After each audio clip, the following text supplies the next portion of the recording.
মৰমৰ ছাত্ৰ ছাত্ৰীসকল মোৰ ক্লাছলৈ স্বাগতম। আজি তোমালোকৰ চেপ্টাৰ 2 এচিড ক্ষাৰ আৰু লৱণ এইটো পাৰ্ট আলোচনা কৰিম। তোমালোকৰ ভিতৰুৱা প্ৰশ্ন আৰু লাষ্ট 10 ইয়াৰ্স তোমালোকৰ কোশ্চিন বেংক সোয়া কোশ্চিন বেংকৰ পৰা লাষ্ট 10 ইয়াৰ্স মানে 2015 ৰ পৰা 2024 লৈ আহি যোৱা সকলোবোৰ প্ৰশ্ন এইটো ভিডিঅত মই আলোচনা কৰিছো। ভিডিঅটো তোমালোকে শেষলৈকে চাই থাকিবা। সোয়া প্ৰথমতে লিখিছো এচিড কাক বলে যিবিলাক পদাৰ্থই জলীয় দ্ৰৱত হাইড্ৰোজেন আয়ন মুক্ত কৰে তাক এচিড বা অম্ল বুলি কোৱা হয়। তোমালোকৰ কি হয় কিছুমান তীব্ৰ এচিড আছে আৰু কিছুমান মৃদু এচিড আছে। উদাহৰণ HCl হাইড্ৰক্লৰিক SO4 তাৰ পিছত মৃদু এচিডৰ ভিতৰত H2CO3 তোমালোকক আৰু CH3COH এইবিলাক উদাহৰণ তোমালোকে জানি ৰাখিবা। মৃদু এচিড আৰু তীব্ৰ এচিড কাক বলে ইয়াতে মই লিখি দিছো দ্ৰৱত হাইড্ৰোজেন আয়নৰ গাঢ়তা বেছি থাকিলে তাক তীব্ৰ এচিড বুলি কোৱা হ'ব আৰু কম থাকিলে তাক মৃদু এচিড বুলি কোৱা হয়। এতিয়া নেক্সট চাবা এচিডৰ কিছুমান ধৰ্ম। এচিডে বহুত কেইটা ধৰ্ম দেখুৱায়। এচিডৰ সোৱাদ কি হয় টেঙা হয়। ই নীলা লিটমাছ ৰঙা কৰি দিয়ে। এচিডে ফিনলেফথিলিনক বৰণহীন কৰে। এচিডে মিথাইল অৰেঞ্জ ৰঙা কৰে। ঠিক আছে, তোমালোকে এইবিলাক মনত ৰাখিবা। চোৱা নেক্সট কি লিখিছো ক্ষাৰক যিবিলাক পদাৰ্থই জলীয় দ্ৰৱত হাইড্ৰক্সাইড আয়ন OH নেগেটিভ মুক্ত কৰে তাক ক্ষাৰক বুলি কোৱা হয়। উদাহৰণ তোমালোকৰ দিয়া আছে সোডিয়াম হাইড্ৰক্সাইড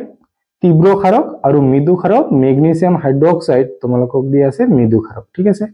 এই দুটা উদাহৰণ তোমালোকে লিখি লবা। এতিয়া নেক্সট চাবা নোট হিচাপে লিখি দিছো যে তীব্ৰ ক্ষাৰক আৰু মৃদু ক্ষাৰক কাক বলে দ্ৰৱত তোমালোকৰ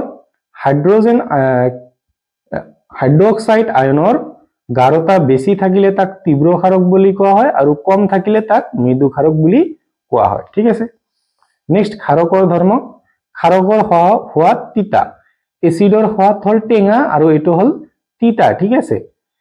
ক্ষাৰকে ৰঙা লিটমাছ নীলা কৰে। ক্ষাৰকে ফিনলেফথিলিনৰ গুলপীয়া কৰে। ইয়াতে চোৱা গুলপীয়া বা বেঙুনীয়াও হ'ব পাৰে, কেতিয়াবা বেঙুনীয়াও হয়। ক্ষাৰকে মিথাইল অৰেঞ্জ হালধীয়া কৰে। নেক্সট ক্ষাৰকে জলীয় দ্ৰৱত হাইড্ৰক্সাইড আয়ন কি কৰে মুক্ত কৰে। ক্ষাৰকৰ জলীয় দ্ৰব্যই বিদ্যুৎ পৰিবহন কৰে। চোৱা তাৰপিছত ক্ষাৰক চুলে পিছল লাগে। ক্ষাৰক কি হয় তোমালোকে টাচ কৰিলে পিছল লাগিব। নেক্সট লৱণ কাক বলে প্ৰশমন বিক্ৰিয়াত উৎপন্ন হোৱা আয়নীয় যৌগবোৰক লৱণ বুলি কোৱা হয়। প্ৰশমন বিক্ৰিয়া, ঠিক আছে, প্ৰশমন বিক্ৰিয়াত উৎপন্ন হোৱা আয়নীয় যৌগবোৰক লৱণ বুলি কোৱা হয়। উদাহৰণস্বৰূপে তোমালোকৰ কি লোৱা হৈছে পটাছিয়াম সালফেট আৰু সোডিয়াম ক্লোৰাইড। সোডিয়াম ক্লোৰাইডক কি কয় খোৱা লৱণ বুলি কোৱা হয়। একচুয়ালি এনেকুৱা থাকে NaCl2 বা NaCl সোডিয়াম ক্লোৰাইড। ঠিক আছে, এইটো কি হয় খোৱা লৱণ বুলি কোৱা হয়। নেক্সট সূচক যিবিলাক পদাৰ্থই এচিড, এইটো কিন্তু তোমালোকৰ ইম্পৰ্টেন্ট সোডিয়াম ক্লোৰাইড, এইটো মনত ৰাখিবা। ঠিক আছে, এইটো খোৱা লৱণ MCQ কাৰণে ভেৰি ভেৰি ইম্পৰ্টেন্ট। সূচক যিবিলাক পদাৰ্থই এচিড আৰু ক্ষাৰকত বেলেগ বেলেগ ৰং বা গন্ধ দেখুৱায় তাক সূচক বুলি কোৱা হয়। সূচক তিনিটা সূচক আছে, এটা হল প্ৰাকৃতিক সূচক, এটা হল কৃত্ৰিম আৰ একটা হলো ঘ্ৰাণেন্দ্ৰিক সূচক। ঠিক আছে, একচুয়ালি ঘ্ৰাণ কেন্দ্ৰিক হ'ব লাগিছিল বা কি হ'ব একচুয়ালি এটো হ'ব পাৰে ঘ্ৰাণ কেন্দ্ৰিক মানে তোমালোকৰ গন্ধযুক্ত। ঠিক আছে, গন্ধ পোৱা যায় এইবিলাক ঘ্ৰাণ কেন্দ্ৰিক বা তোমালোকে যিবিলাকৰ চেন আছে স্মেল কৰিব পাৰা মানে তোমালোকে দুৰ্গন্ধ ওলাইছে নে ভাল সুগন্ধ ওলাইছে তোমালোকে বুজিব পাৰা, সেইটো হল ঘ্ৰাণ কেন্দ্ৰিক। ঠিক আছে, প্ৰাকৃতিক সূচক যেনে লিটমাছ আৰু হালধি, কৃত্ৰিম সূচক মিথাইল অৰেঞ্জ, ফিনলেফথিলিন, এইবিলাক কিন্তু ইম্পৰ্টেণ্ট যে এটা প্ৰাকৃতিক সূচকৰ নাম লিখা তেতিয়া হালধি বা লিটমাছ লিখিব পাৰিবা, কৃত্ৰিম সূচক মিথাইল অৰেঞ্জ আৰু ফিনলেফথিলিন, ঠিক আছে। ঘ্ৰাণ কেন্দ্ৰিক কি হয়, ভেনিলা আতৰ বা লং টেল, এটা কি হ'ব লং টেল হ'ব। এইবিলাক তোমালোকৰ MCQৰ কাৰণে ভেৰি ভেৰি ইম্পৰ্টেণ্ট। প্ৰাকৃতিক সূচক হালধি, লিটমাছ মনত ৰাখিবা, লিটমাছ এটা গছৰ পৰা লোৱা হয়, ঠিক আছে। কৃত্ৰিম সূচক কি হয়, লিটমাছ দ্ৰব্যটো তোমালোকৰ যিটো গছৰ পৰা লোৱা হয় সেইটো উদ্ভিদৰ নাম হ'ল থেলফাইটা, থেলফাইটা বৰ্গৰ অন্তৰ্গত লিচেন নামৰ উদ্ভিদ। কি উদ্ভিদ তোমালোকৰ লিচেন নামৰ উদ্ভিদ থেলফাইটাৰ বৰ্গৰ অন্তৰ্গত, উদ্ভিদটোৰ নাম হ'ল লিচেন। লিটমাছ লিচেন গছৰ পৰা লোৱা হয়, ঠিক আছে। হালধিটো তোমালোকে জানাই। কৃত্ৰিম সূচক মানে যিবিলাক বনোৱা হৈছে সেইবিলাক হ'ল মিথাইল অৰেঞ্জ আৰু ফিনলেফথিলিন, আৰু নেক্সট হ'ল ঘ্ৰাণ কেন্দ্ৰিক বা যিবিলাক তোমালোকে কি হ'ব স্মেল কৰিব পাৰা সেইবিলাক কি হ'ব ভেনিলা আতৰ আৰু লং টেল। নেক্সট চোৱা, এইটো বস্তু তোমালোকৰ ভালদৰে মনত ৰাখিবা, এইটো এটা ভেৰি ভেৰি ইম্পৰ্টেণ্ট বস্তু। সূচকৰ নাম অম্ল বা এচিডত কি ৰং দেখুৱায় আৰু ক্ষাৰকত। ৰঙা লিটমাছ কি হয়, ৰঙৰ পৰিৱৰ্তন নহয় এচিডত, ঠিক আছে। ৰঙা লিটমাছ ৰঙৰ পৰিৱৰ্তন নহয় এচিডত, আৰু ক্ষাৰত কি হয় নীলা হৈ যায়। নীলা লিটমাছ এচিডত কি হয় ৰঙা হয়, নীলা লিটমাছ এচিডত ৰঙা হয় আৰু ক্ষাৰকত পৰিৱৰ্তন নহয়। ফিনলেফথিলিন বৰণহীন হয় এচিডত আৰু ক্ষাৰকত কি হয় গুলপীয়া হয়। নেক্সট মিথাইল অৰেঞ্জ ৰঙাও হ'ব পাৰে গুলপীয়াও হ'ব পাৰে, ঠিক আছে, ৰঙা বা গুলপীয়া। নেক্সট ক্ষাৰকত কি হয় হালধীয়া হয়। এইটো তোমালোকে কনসেপ্ট ভালদৰে মনত ৰাখিবা, এইটো তোমালোকৰ পৰীক্ষা ইয়াৰ পৰা এটা MCQ পাবাই। নেক্সট তোমালোকক কেইটামান আমি কি লৈছিলো, ক্ষাৰ লৈছো আৰু এচিড লৈছো, এইটো কি মাধ্যমত কি ৰং দেখুৱাব। HCl তো তোমালোকৰ কি হয়, HCl তো তোমালোকৰ এচিড হয়। এতিয়া এচিডে ৰঙা লিটমাছৰ দ্ৰব্য কি হ'ব কোনো পৰিৱৰ্তন নহ'ব, নীলা লিটমাছক ৰঙা কৰিব। ফেনলেফথিলিনত বৰণহীন হৈ যাব, ঠিক আছে, ৰঙৰ পৰিৱৰ্তন নহয় বা বৰণহীন। মিথাইল অৰেঞ্জত কি হ'ব গুলপীয়া কৰে। নেক্সট H2SO4 এইটো তোমালোকৰ এচিডে একে ধৰ্ম দেখাব গোটেই কেইটাত। নেক্সট তোমালোকৰ লৈছো কেলছিয়াম হাইড্ৰক্সাইড, এটা ক্ষাৰে কি কৰে তোমালোকৰ ৰঙা লিটমাছ নীলা কৰি দিয়ে আৰু নীলা লিটমাছৰ কোনো পৰিৱৰ্তন নকৰে। ফিনলেফথিলিন গুলপীয়া হয় আৰু মিথাইল অৰেঞ্জত হালধীয়া হয়। নেক্সট আমি আৰু এটা ক্ষাৰ লৈছো তোমালোকৰ মেগনেছিয়াম হাইড্ৰক্সাইড, এইটো তোমালোকৰ কি হ'ব নীলা হ'ব, ৰঙৰ পৰিৱৰ্তন নহয়, গুলপীয়া কৰে, একেটা হ'ব। চোৱা তোমালোকে এই টেবুলটোৰ দৰে তোমালোকে আৰু কেইটা মই কৰিব দিলো। চোৱা ইয়াতে তোমালোকক বহুত কেইটা দিয়া আছে, হাইড্ৰক্লৰিক এচিড মই কৰি দিছো, সালফিউৰিক এচিড কৰি দিলো, তোমালোকে নাইট্ৰিক এচিডটো ল'বা, এচিটিক এচিডটো ল'বা, সোডিয়াম হাইড্ৰক্সাইড, কেলছিয়াম হাইড্ৰক্সাইড এইবিলাক তোমালোকৰ ক্ষাৰ দিয়া আছে, পটাছিয়াম হাইড্ৰক্সাইড, মেগনেছিয়াম হাইড্ৰক্সাইড, তাৰপিছত এমনিয়াম হাইড্ৰক্সাইড। চোৱা তোমালোকৰ এইখিনিলৈকে এচিড দিয়া আছিল, তাৰপিছৰখিনি তোমালোকক ক্ষাৰ দিয়া আছে। তোমালোকে এনেকুৱা টেবুল বনোৱাবা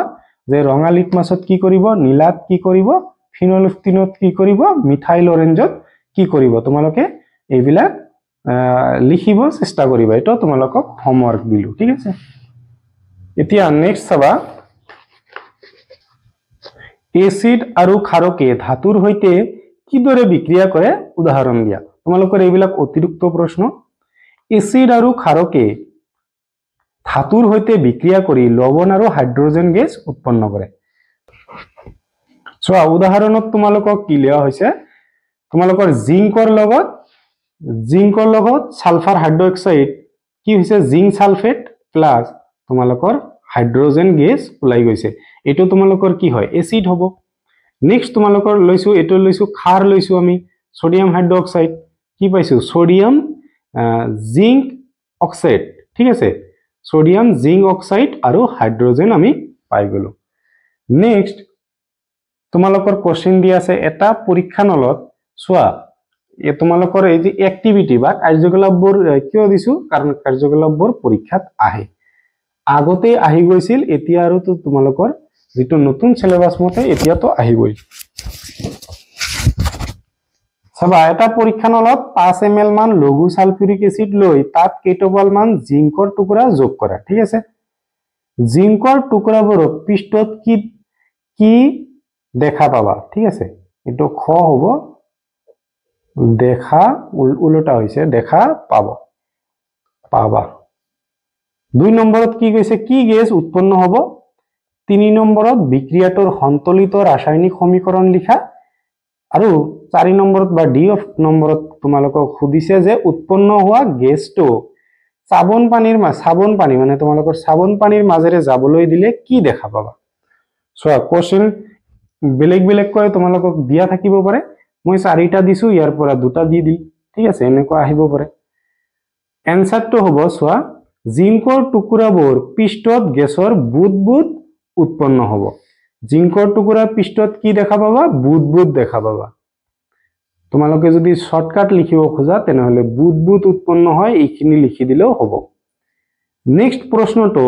উৎপন্ন হোৱা গেছটো কি হল হাইড্ৰোজেন উৎপন্ন হোৱা গেছটো হাইড্ৰোজেন যদি তোমালোকে জাস্ট এই হাইড্ৰোজেনটো লিখা হাইড্ৰোজেন গেছ H2 এইখিনি লিখি দিলেও হ'ব নেক্সট সি নম্বৰত কি কৈছে বিক্ৰিয়াটোৰ তোমালোকৰ সন্তুলিত ৰাসায়নিক সমীকৰণ লিখিব দিছে জিংকৰ লগত হাইড্ৰোজেন সালফেট বিক্ৰিয়া কৰি জিংক সালফেট আৰু হাইড্ৰোজেন উৎপন্ন হয় তোমালোকৰ ডি নম্বৰত কৈছিল যে উৎপন্ন হোৱা গেছটো সাবন পানীৰ মাজেৰে যাবলৈ দিলে কি দেখা পাবা উৎপন্ন হোৱা গেছটো যদি সাবন পানীৰ মাজেৰে যাবলৈ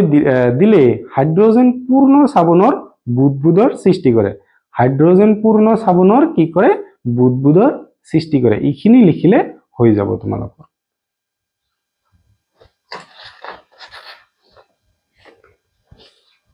সোৱা নেক্সট কাৰ্যকলাপটো এটা পৰীক্ষা নলত জিংক ধাতুৰ কেইটামান টুকুৰা ৰখা আৰু তাত 2 ml সোডিয়াম হাইড্ৰক্সাইড দ্ৰব্য যোগ কৰি পৰীক্ষা নলটো গৰম কৰা এইখিনি তোমালোকক দিয়া আছে তাৰ পিছত তোমালোকক তিনিটা কোশ্চেন সুধিছে এনেকৈ সুধিব পাৰে মানে কি গেছ উৎপন্ন হোৱা দেখা পাবা বিক্ৰিয়াটোৰ সন্তুলিত ৰাসায়নিক সমীকৰণটো লিখা উৎপন্ন হোৱা লৱণটোৰ নাম কি ঠিক আছে প্ৰথম কোশ্চেনটোত সুধিছে যে বিক্ৰিয়াটো হাইড্ৰোজেন গেছ উৎপন্ন হ'ব বিক্ৰিয়াটোত কি গেছ উৎপন্ন হ'ব হাইড্ৰোজেন সন্তুলিত ৰাসায়নিক সমীকৰণটো চোৱা সোডিয়াম হাইড্ৰক্সাইড জিংকৰ লগত বিক্ৰিয়া কৰি কি কৰিছে সোডিয়াম জিংক অক্সাইড আৰু হাইড্ৰোজেন উৎপন্ন কৰিছে এতিয়া উৎপন্ন হোৱা লৱণটোৰ নাম হল তোমালোকৰ জিংকেট বা সোডিয়াম জিংকেট এটো জিংক অক্সাইড কৰি ক'ব পাৰা জিংকেট কলেও হ'ব তোমালোকৰ সোডিয়াম জিংকেট যদি কোৱা তথাপিও হ'ব ঠিক আছে নেক্সট তোমালোকৰ দিয়া আছে যে এসিডে ধাতব কাৰ্বনেট আৰু ধাতব হাইড্ৰোজেন কাৰ্বনেটৰ সৈতে বিক্ৰিয়া কৰি কি উৎপন্ন কৰে জড়িত বিক্ৰিয়াবোৰ লিখা ঠিক আছে এটো তোমালোকৰ অতিৰিক্ত এটা কোশ্চেন চাবা এসিডে ধাতব কাৰ্বনেট আৰু ধাতব হাইড্ৰোজেন কাৰ্বনেটৰ সৈতে বিক্ৰিয়া কৰি লৱণ পানী আৰু কাৰ্বন ডাই অক্সাইড গেছ উৎপন্ন কৰে লৱণ পানী আৰু কি কৰে কাৰ্বন ডাই অক্সাইড গেছ উৎপন্ন কৰে বিক্ৰিয়া দুটা হল তোমালোকৰ সোডিয়াম কাৰ্বনেট হাইড্ৰক্লোৰিক এসিডৰ সৈতে বিক্ৰিয়া কৰি সোডিয়াম ক্লোৰাইড পানী আৰু কাৰ্বন ডাই অক্সাইড গেছ তোমালোকৰ উৎপন্ন কৰিছে নেক্সট সোডিয়াম হাইড্ৰকাৰ্বনেট এটো কি হয় সোডিয়াম হাইড্ৰকাৰ্বনেট তোমালোকৰ হাইড্ৰক্লোৰিক এসিডৰ লগত বিক্ৰিয়া কৰি সোডিয়াম ক্লোৰাইড পানী আৰু কাৰ্বন ডাই অক্সাইড উৎপন্ন কৰিছে ঠিক আছে তোমালোকে ভিডিও ৰখাই প্ৰশ্ন আৰু এনসাৰবোৰ লিখি লবা তোমালোকৰ ভিডিওৰ শেষত তোমালোকৰ শেষৰ পিনে তোমালোকৰ কি কোশ্চেন বেংকৰ আহি যোৱা লাষ্ট 10 আৰু কোশ্চেনবোৰ সলভ কৰা আছে সোৱা দুটা পৰীক্ষা নলত এ আৰু বি পৰীক্ষা নল কি কৰিব দিছে পৰীক্ষা নলত এ 0.5 দুটা পৰীক্ষা নল লোৱা প্ৰথমতে তাত এ পৰীক্ষা নল এ তোমালোকৰ 0.5 গ্ৰাম সোডিয়াম কাৰ্বনেট আৰু পৰীক্ষা নল বি তোমালোকৰ 0.5 গ্ৰাম হাইড্ৰোজেন কাৰ্বনেট লোৱা সোডিয়াম হাইড্ৰোজেন কাৰ্বনেট ল'ব দিছে আৰু তাতে 2 ml মান লঘু HCl মানে হাইড্ৰক্লৰিক এসিড তোমালোকৰ যোগ কৰিব দিছে। এক নম্বৰত কি কৈছে যে বিক্ৰিয়াত কি উৎপন্ন হ'ব বিক্রিয়া দুটা লিখা মানে দুটা বিক্রিয়া দিয়া আছে তার বিক্রিয়া দুটা লিখিব দিছে বা এনেকৈ লিখিব পারে যে সন্তুলিত রাসায়নিক সমীকরণ লিখা এইটো কোশ্চেনে একেটা দিয়া আছে মানে বেলেগ বেলেগ দিব পারে একেটা উত্তৰৰ দুটা বেলেগ বেলেগ কোশ্চেন বিক্ৰিয়াত কি গ্যাস নিৰ্গত হ'ব নিৰ্গত গ্যাসটো চূন পানীৰ মাজেৰে পাৰ হ'বলৈ দিলে কি ঘটিব বিক্ৰিয়া আৰু পদক্ষেপ লিখা সোয়া এক নম্বৰত লবণ পানী আৰু কাৰ্বন ডাই অক্সাইড উৎপন্ন হ'ব কি উৎপন্ন হ'ব লবণ পানী আৰু কাৰ্বন ডাই অক্সাইড উৎপন্ন হ'ব এতিয়া প্ৰথমটোৰ কাৰণে বিক্ৰিয়া দুটা লিখিব দিছে তোমালোকৰ কি হ'ব সোডিয়াম কাৰ্বনেট হাইড্ৰক্লৰিক এসিডৰ লগত বিক্ৰিয়া কৰি সোডিয়াম ক্লোৰাইড পানী আৰু কাৰ্বন ডাই অক্সাইড গেছ উৎপন্ন কৰিছে দ্বিতীয় বিক্ৰিয়াটোত কি হ'ব দ্বিতীয়টোত তোমালোকক কি কৈছে চোৱা বিট সোডিয়াম হাইড্ৰোজেন কাৰ্বনেট ল'ব দিছে তোমালোকৰ সোডিয়াম হাইড্ৰোজেন কাৰ্বনেট লৈছো HCl ৰ লগত লঘু HCl দুয়োটাতে HCl যোগ কৰিব দিছে প্ৰথমতে সোডিয়াম কাৰ্বনেট লঘু HCl ৰ লগত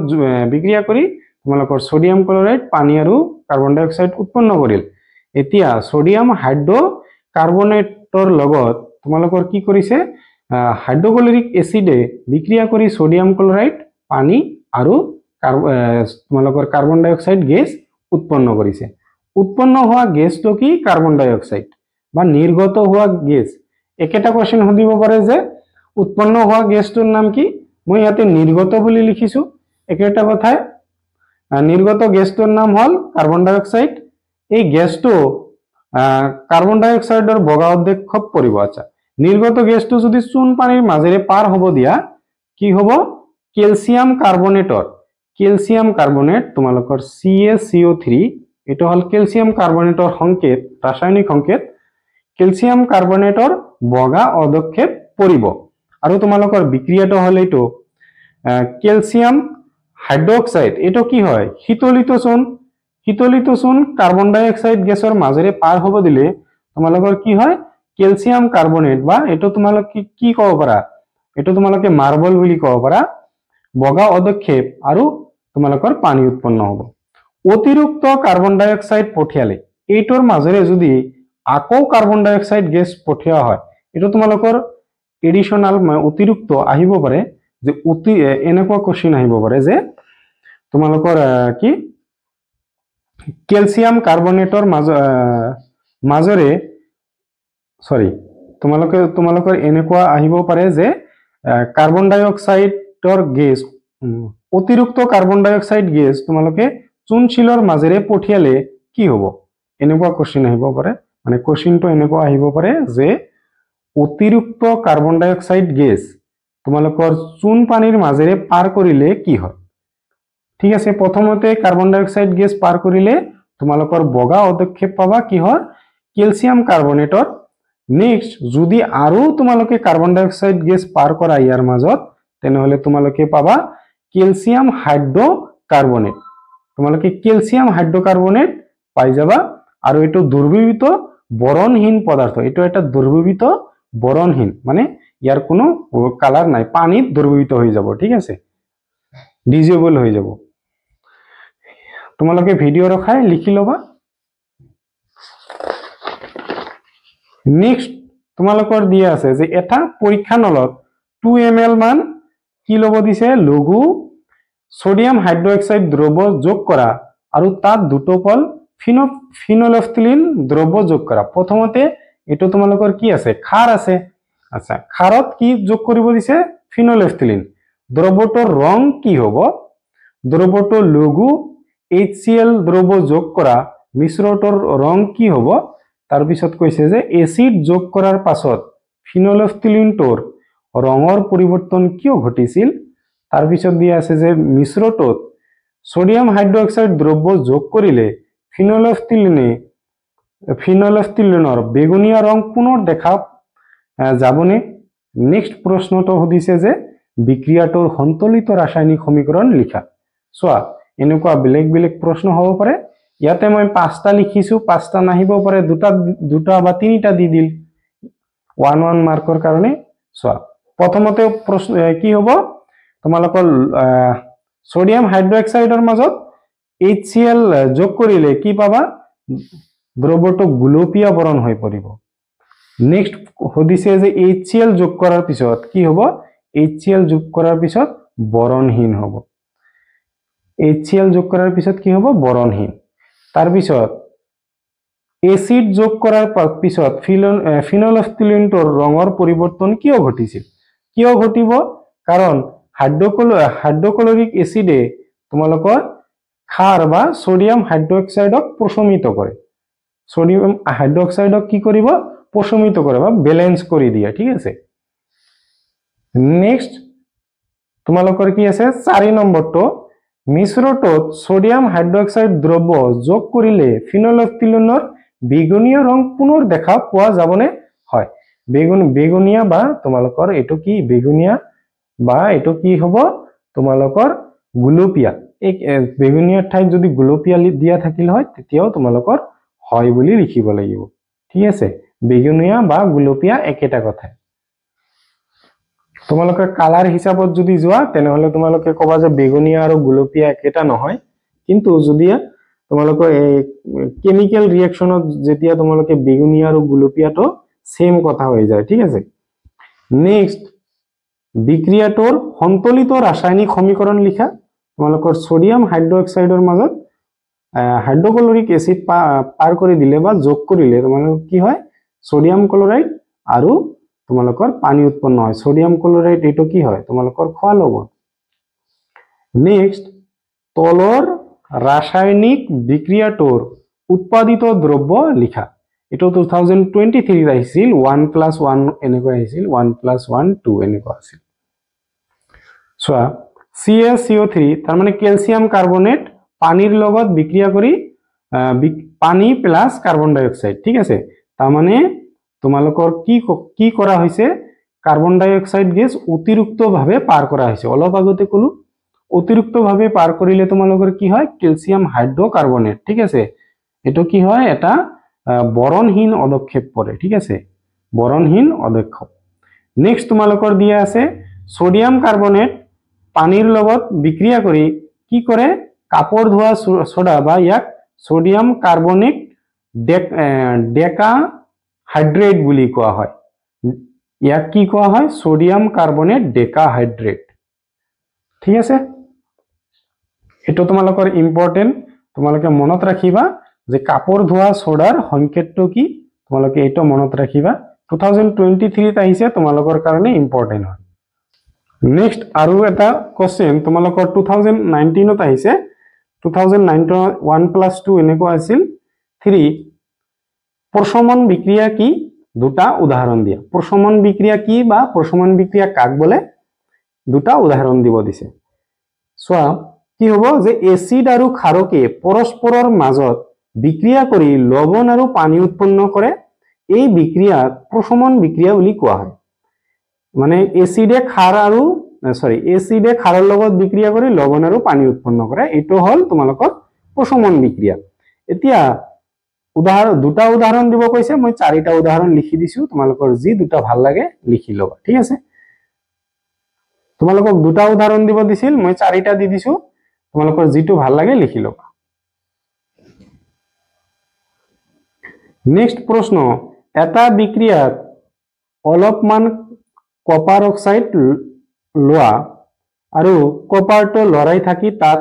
লাহে লাহে লঘু হাইড্ৰক্লৰিক এসিড যোগ কৰা তোমালোকৰ এটো এটা এক্টিভিটি কিন্তু 2020 ত আহিছে এটো তোমালোকৰ 1+1+1 = 3 এনেকুৱা আছিল মানে তিনিটা কোশ্চেনৰ কাৰণে 3 মাৰ্ক সোৱা তোমালোকৰ এক্টিভিটি পঢ়িব লাগিব তোমালোকৰ এক্টিভিটি আগতে আহিছিল এতিয়া আৰু আহিব বেছিকে দ্ৰৱটোৰ ৰংটো কি হ'ব কপাৰ অক্সাইডত কি ঘটিছে ওপৰৰ বিক্ৰিয়াটোৰ বাবে সন্তুলিত ৰাসায়নিক সমীকৰণ লিখা দ্ৰৱটোত কি হ'ব চোৱা কপাৰ অক্সাইড লব দিছে বিকাৰটো লাহে লাহে লৰাব দিছে আৰু লঘু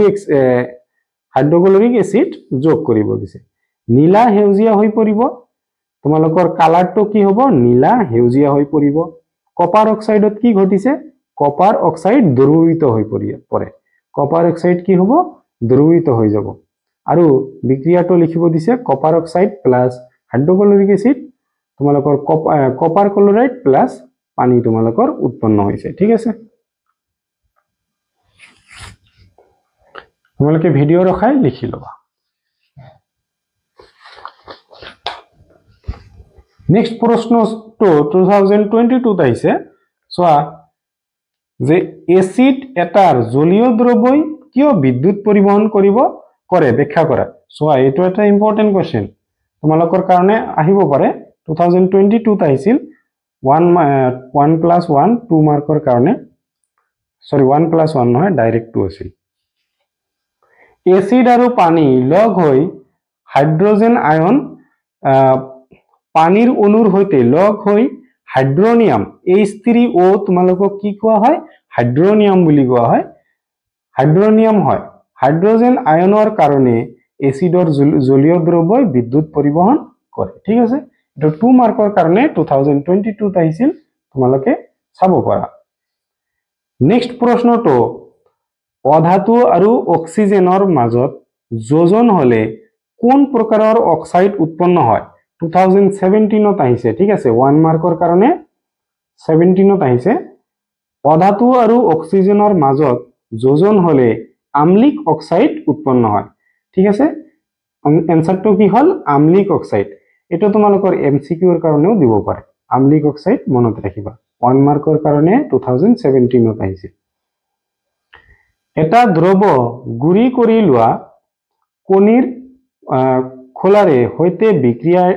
কৰি এটা গেছ উৎপন্ন কৰে গেছটোৱে চূণ পানী ঘোলা কৰে ঠিক আছে 8 কোশ্চেনটো 2015 আৰু 2019 দুবাৰ আহিছিল তোমালোকে চাব পাৰা এটো তোমালোকৰ 1+1+1 এনেকুৱা আহিছিল 3 নম্বৰৰ কাৰণে দ্ৰৱটো কি হ'ব উৎপন্ন হোৱা গেছটো কি পৰ্যবেক্ষণটোৰ ৰাসায়নিক সমীকৰণ লিখা আচ্ছা তোমালোকৰ কি দিয়া আছে দ্ৰৱটো হ'ব হাইড্ৰক্লৰিক এসিড বা HCl উৎপন্ন হোৱা গেছটো তোমালোকৰ কি হয় উৎপন্ন হোৱা গেছটো হ'ব কাৰ্বন ডাই অক্সাইড তোমালোকৰ CO2 কাৰ্বন ডাই অক্সাইডৰ সংকেত এটো নেক্সট পৰ্যবেক্ষণৰ বিক্ৰিয়াটো ৰাসায়নিক সমীকৰণ লিখিব দিছে সোয়া হাইড্ৰক্লৰিক এসিড তোমালোকৰ ক্যালসিয়াম কাৰ্বনেটৰ লগত বিক্ৰিয়া কৰি ক্যালসিয়াম ক্লোৰাইড তোমালোকৰ কি হ'ব কাৰ্বন ডাই অক্সাইড আৰু পানী উৎপন্ন কৰিছে ক্যালসিয়াম ক্লোৰাইড কাৰ্বন ডাই অক্সাইড গেছ আৰু তোমালোকৰ কি উৎপন্ন কৰিছে পানী নেক্সট প্ৰশ্নটোত চাবা এটা পৰীক্ষা নলত পৰীক্ষাৰ আৰু শুকান পৰিষ্কাৰ হ'ব এটো পৰিষ্কাৰ আৰু শুকান পৰীক্ষা নলত 1 গ্ৰাম মান গোটা সোডিয়াম ক্লোৰাইড NaCl লোৱা আৰু পৰীক্ষা নলটোত অলপ গাঢ় সালফিউৰিক এসিড যোগ কৰা মানে গাঢ় HCl যোগ কৰিব দিছে কি কৈছে অলপ সময় পিছত কি গেছ নিৰ্গত হ'ব নেক্সট উৎপন্ন হোৱা গেছটো শুকান নীলা লিটমাছৰ ৰঙৰ পৰিৱৰ্তন কৰিবনে 3 নং প্ৰশ্নত সুধিছে যে উৎপন্ন হোৱা গেছটো সিক্ত নীলা লিটমাছ ৰঙৰ পৰিৱৰ্তন কৰিবনে 4 নম্বৰত সন্তুলিত ৰাসায়নিক সমীকৰণ লিখিব দিছে সোয়া শুকান HCl তাৰ পিছত কি হৈছে শুকান HCl হাইড্ৰক্লৰিক গেছ তোমালোকৰ শুকান কি হ'ব অলপ সময় পিছত কি গেছ নিৰ্গত হ'ব তোমালোকৰ শুকান হাইড্ৰক্লৰিক গেছ নিৰ্গত হ'ব 2 নম্বৰত সুধিছে উৎপন্ন হোৱা গেছটো শুকান লিটমাছৰ ৰঙৰ পৰিৱৰ্তন কৰিবনে নকৰে কাৰণ শুকান তোমালোকৰ হাইড্ৰক্লৰিক গেছে আমলিক ধৰ্ম নেদেখুৱায় ঠিক আছে নেক্সট তোমালোকৰ সুধিছে উৎপন্ন হোৱা গেছটো সিক্ত নীলা লিটমাছ সিক্ত নীলা লিটমাছৰ কি কৰে ৰঙৰ পৰিৱৰ্তন কৰে হয় নীলা লিটমাছটো ৰঙা কৰি দিব আৰু সন্তলিত সমীকৰণটো লিখিব দিছে সোডিয়াম ক্লোৰাইড কি কৰিছে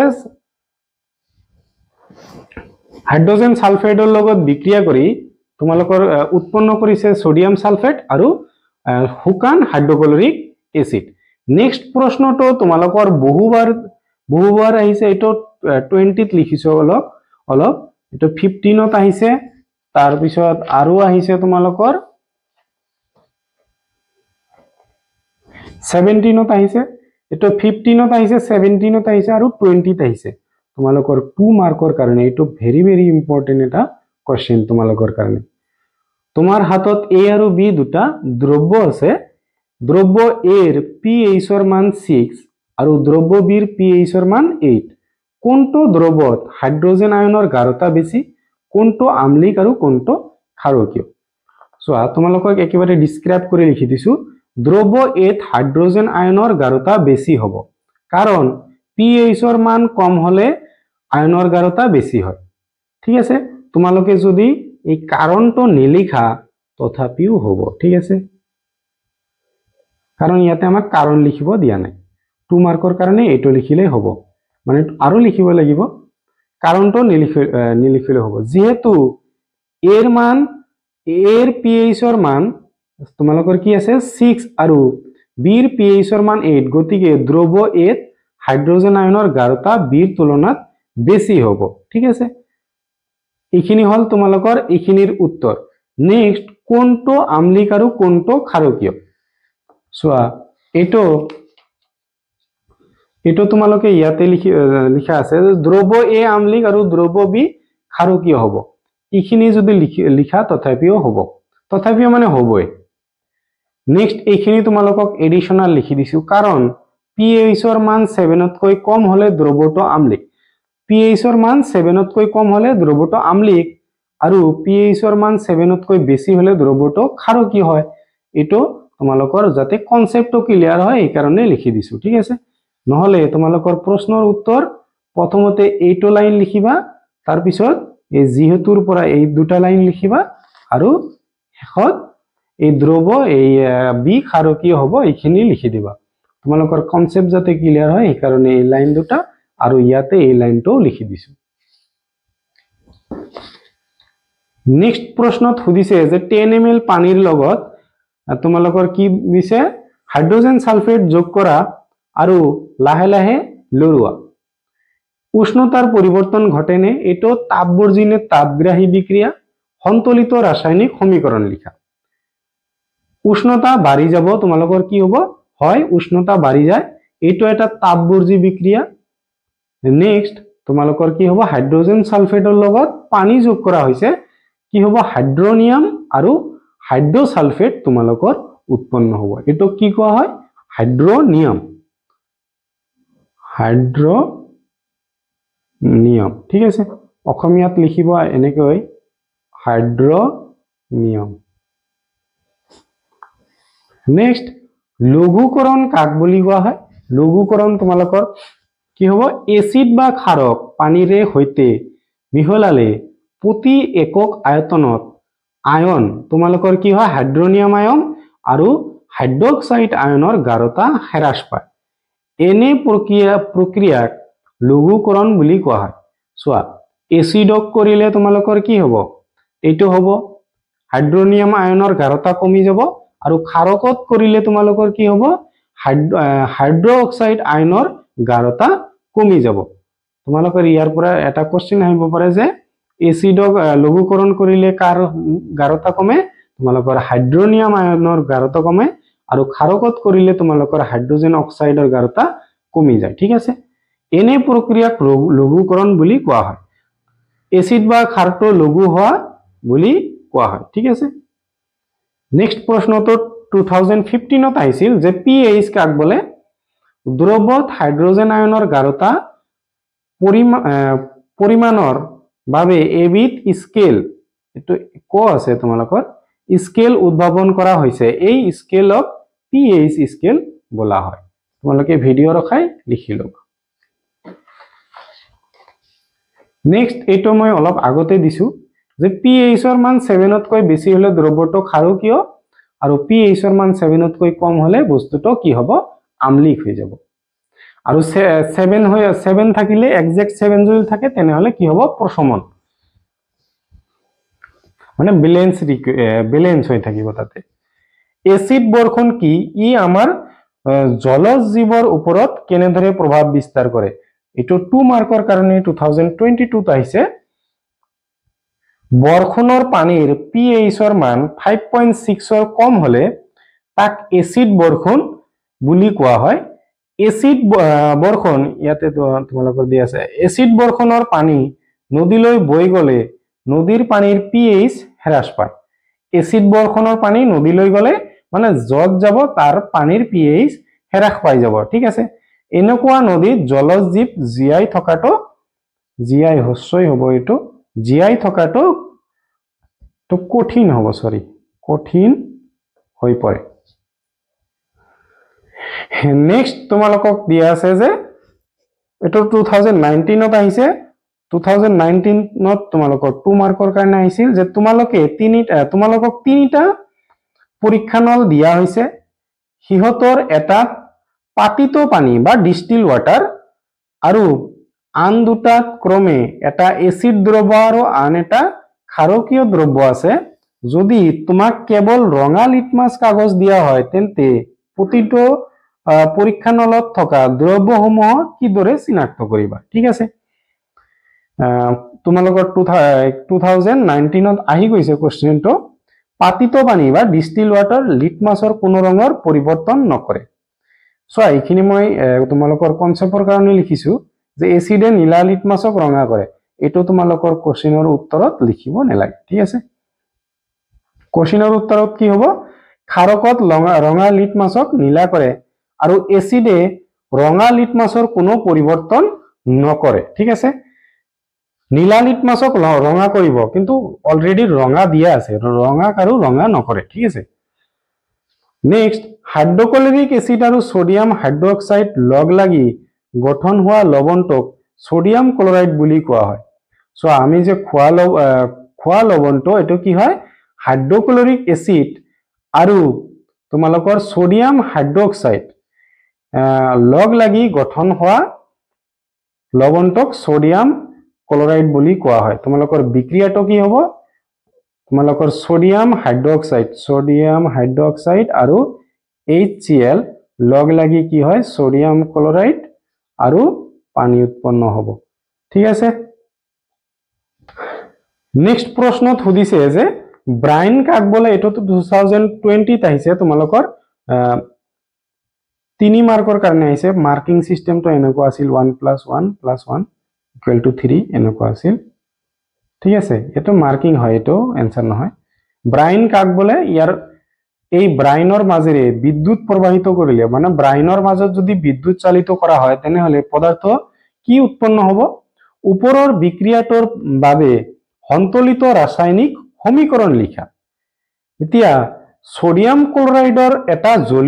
জলীয় দ্ৰৱক ব্ৰাইন বুলি কোৱা হয় সোডিয়াম ক্লোৰাইডৰ জলীয় দ্ৰৱক কি বুলি কোৱা হয় ব্ৰাইন বুলি কোৱা হয়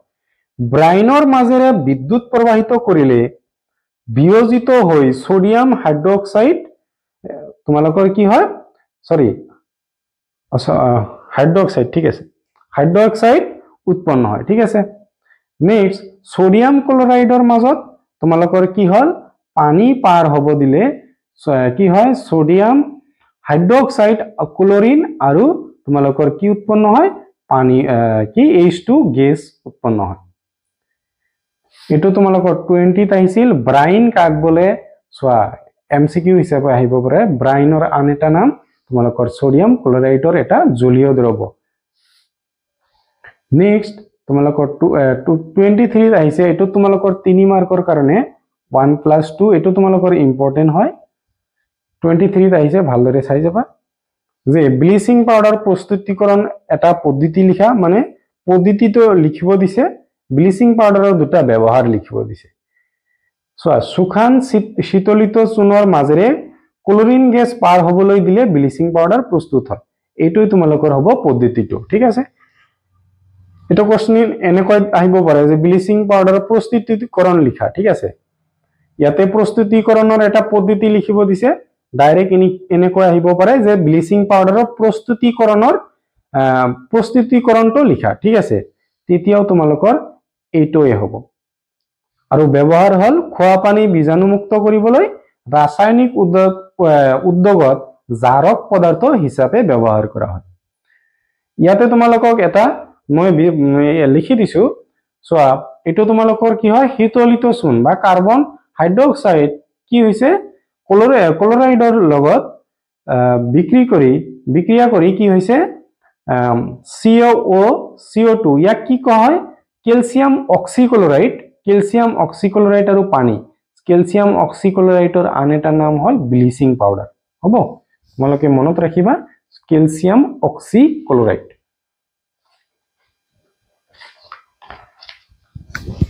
নেক্সট বেকিং সোডাৰ ৰাসায়নিক নাম কি তোমালোকৰ ভিডিওটো অলপ দীঘল হ'ল কিন্তু গোটেই পাৰ্টৰ কাৰণে তোমালোকৰ অলপ দীঘল হ'বই বেকিং সোডাৰ ৰাসায়নিক নাম কি ইয়াক কেনেদৰে প্ৰস্তুত কৰা হয় ৰাসায়নিক সমীকৰণ লিখা তোমালোকৰ 18ত আহিছে কোশ্চেনটো তোমালোকৰ কি আছে 2 মাৰ্কৰ কাৰণে 1 + 1 2 সো সোডিয়াম হাইড্ৰকাৰ্বনেট কি হয় সোডিয়াম হাইড্ৰকাৰ্বনেট ব্লিচিং পাউডাৰৰ ৰাসায়নিক সংকেত তোমালোকৰ ৰাসায়নিক সংকেত এইটো আৰু ইয়াৰ নাম হ'ল এইটো আচ্ছা নেক্সট ইয়াক কেনেদৰে প্ৰস্তুত কৰা হয় ইয়াক সোডিয়াম ক্লোৰাইড এমোনিয়া আৰু পানী আৰু কাৰ্বন ডাই অক্সাইড গেছৰ উপস্থিতিত প্ৰস্তুত কৰা হয় চাবা তোমালোকৰ সোডিয়াম হাইড্ৰজেন কাৰ্বনেট কেনেকৈ প্ৰস্তুত কৰা হয় সোডিয়াম ক্লোৰাইড এমোনিয়া পানী আৰু কাৰ্বন ডাই অক্সাইড গেছ গোটেইখিনি একলগত কি হয় তোমালোকৰ এটো প্ৰস্তুত কৰা হয় সোডিয়াম ক্লোৰাইড পানী কাৰ্বন ডাই অক্সাইড এমোনিয়া দিয়াৰ পিছত কি হয় তোমালোকৰ এমোনিয়াম ক্লোৰাইড এটা উৎপন্ন হ'ব আৰু এটা হ'ব সোডিয়াম হাইড্ৰকাৰ্বনেট বা ইয়াক কি বুলি কোৱা হয় ব্লিচিং পাউডাৰ বুলি কোৱা হয় এটো কি হয় ব্লিচিং পাউডাৰ বুলি কোৱা হয় সো এই ব্লিচিং পাউডাৰৰ তোমালোকৰ ব্যৱহাৰ লিখিব আহিব পাৰে তোমালোকৰ সোডিয়াম হাইড্ৰজেন কাৰ্বনেট বা ব্লিচিং পাউডাৰৰ ব্যৱহাৰ সোডা এসিড অগ্নি নিৰ্বাপক যন্ত্ৰত ব্যৱহাৰ কৰা হয় তোমালোকে এটো লিখিবা এইখিনি আৰু লিখিব নালাগে ঠিক আছে যে অগ্নি নিৰ্বাপন যন্ত্ৰ ব্যৱহাৰ কৰা হয় তাৰ পিছত অম্লনাশকবোৰত এটা উৎপাদন মানে অম্লনাশক হিচাপে ব্যৱহাৰ কৰা হয় এটো লিখি দিবা নেক্সট প্ৰশ্নটো তোমালোকৰ আহিব পাৰে যে কাপড় ধোৱা সোডাৰ ৰাসায়নিক সংকেত লিখা ইয়াৰ ৰাসায়নিক সমীকৰণ লিখা ইয়াৰ দুটা ব্যৱহাৰ লিখা ঠিক আছে এনেকৈ আহিব পাৰে সোডা তোমালোকৰ এটো কি হ'ব তোমালোকৰ কাপড় ধোৱা সোডা বা হাইড্ৰেট সোডিয়াম কাৰ্বনেট এটো নাম কি হ'ব হাইড্ৰেট সোডিয়াম কাৰ্বনেট তোমালোকৰ ৰাসায়নিক বিক্ৰিয়াটো সুধিছে ৰাসায়নিক বিক্ৰিয়াটো কি হ'ব সোডিয়াম কাৰ্বনেট পানীৰ লগত বিক্ৰিয়া কৰি সোডিয়াম বা হাইড্ৰেট সোডিয়াম কাৰ্বনেট বা সোডিয়াম হাইড্ৰেট কাৰ্বনেট যেটো কোৱা এটো উৎপন্ন হৈছে ব্যৱহাৰ কি হ'ব পানীৰ স্থায়ী কঠিনতা দূৰ কৰিবলৈ বৰাক্স উৎপন্ন কৰিবলৈ সোৱা বৰাক্স এটো এটা ইম্পৰ্টেন্ট হয় বৰাক্সৰ সংকেত তোমালোকৰ কি হয় Na2B4O7 মনত ৰাখিবা বৰাক্স উৎপন্ন কৰিবলৈ এমসিকিউ হিচাপে এটা ইম্পৰ্টেন্ট কোশ্চেন ইয়াৰ ৰাসায়নিক সংকেতটো মনত ৰাখিবা তোমালোকে নেক্সট প্ৰশ্নটো 2023 তোমালোকৰ 1 নম্বৰৰ কাৰণে আহিছে যে জিপসামক 373 কেলভিন বা 373 কেলভিন উষ্ণতাত উত্তপ্ত কৰিলে পানীৰ অণু হেৰুৱাই এবিধ বগা পাউডাৰ উৎপন্ন হয় ঠিক আছে বগা পাউডাৰ বিধৰ ৰাসায়নিক সংকেত লিখা তোমালোকৰ এইটো হল তোমালোকৰ জিপসিম ঠিক আছে এটো কি ক'ব জিপসিম ইয়াক 373 কেলভিনত উষ্ণতা তাপ দিলে তোমালোকৰ কি হয় এটো তোমালোকৰ প্লাষ্টাৰ অফ পেৰিছ বুলি কোৱা হ'ব এটো কি ক'ব প্লাষ্টাৰ অফ পেৰিছ CaSO4 1/2 পানীৰ অণু ঠিক আছে এটো হ'ব তোমালোকৰ বিক্ৰিয়া এটো কোৱা হ'ব plaster of Paris next plaster of Paris কি ইয়াক কেনেদৰে প্ৰস্তুত কৰা হয় ইয়াৰ এটা গুৰুত্বপূৰ্ণ ব্যৱহাৰ 2015 ত আহিছিল তোমালোকৰ এনেকুৱা 1113 এনেকুৱা আছে প্লাষ্টাৰ অফ পেৰিছ কি হ'ব জিপসামক 373 কেলভিন উষ্ণতাত উত্তপ্ত কৰিলে পানীৰ অণু হেৰুৱাই ক্যালসিয়াম সালফেট হেমিহাইড্ৰেট সোয়া ইয়াৰ তোমালোকৰ নামটো কি হ'ব ক্যালসিয়াম সালফেট হেমিহাইড্ৰেট উৎপন্ন হয় ইয়াক প্লাষ্টাৰ অফ পেৰিছ বুলি কোৱা হয় প্লাষ্টাৰ অফ পেৰিছৰ নাম কি ক্যালসিয়াম সালফেট হেমিহাইড্ৰেট ঠিক আছে তোমালোকৰ বিক্ৰিয়াটো হ'ব এটো জিপসামক ইমান উষ্ণতাত উত্তপ্ত কৰাৰ পিছত এটো হল বা তাপ দিয়াৰ পিছত ইয়াৰ এটা গুৰুত্বপূৰ্ণ ব্যৱহাৰ কি হ'ব ডাক্তাৰে ভঙা হাড় সঠিক স্থানত ধৰি ৰাখিবলৈ ইয়াক ব্যৱহাৰ কৰা হয় মানে যিবিলাকৰ এই হাড় ভাঙি যায় ইয়াত জোৰা লগাব মানে আমি কাগজত জোৰা লগাৰ কাৰণে কি ব্যৱহাৰ কৰো বা গাম ব্যৱহাৰ কৰো হেতু ডক্টৰ বিলাকে হাড় জোৰাত এটো তোমালোকৰ আঠা বা গাম হিচাপে ইহতে ব্যৱহাৰ কৰে নেক্সট আৰু এটা কোশ্চেন 2016 ত আহিছিল 1 মাৰ্কৰ কাৰণে যে কঠিন পানী কোমল বা মৃদু পানীলৈ ৰূপান্তৰ কৰিবলৈ ব্যৱহাৰ কৰা সোডিয়ামৰ যৌগটোৰ নাম লিখা এটো তোমালোকৰ কি হ'ব সোডিয়াম কি হাইড্ৰেট সোডিয়াম কাৰ্বনেট ঠিক আছে তোমালোকৰ সংকেতটো হল এটো হাইড্ৰেট সোডিয়াম কাৰ্বনেট সংকেতটো হ'ব Na2CO3 10H2O বা তোমালোকৰ কি ক'ব পাৰা এটোৰ আন এটা নাম আছে এটোৰ নাম হল কাপোৰ ধোৱা সোডা এটোৰ আন এটা নাম কি কাপোৰ ধোৱা সোডা কাপোৰ ধোৱা সোডা ভিডিওটো চাই ভাল পালে নিজৰ সমনীয়াৰ সৈতে শেয়াৰ কৰি দিবা চেনেলটোত নতুন আহিলে চেনেলটো সাবস্ক্ৰাইব কৰি যাবা আৰু তোমালোকে যদি এটো মানে চ্যাপ্টাৰ 1 ৰ যদি ভিডিও ভিতৰুৱা কোশ্চেনৰ ভিডিও লাগে ভিতৰুৱা কোশ্চেন প্লাস তোমালোকৰ লাষ্ট 10 ইয়াৰ্ছৰ আহি যোৱা প্ৰশ্নৰ সলিউশন লাগে তোমালোকৰ ডেসক্ৰিপচনত লিংক দি আছে তাৰ পৰা চাই লওক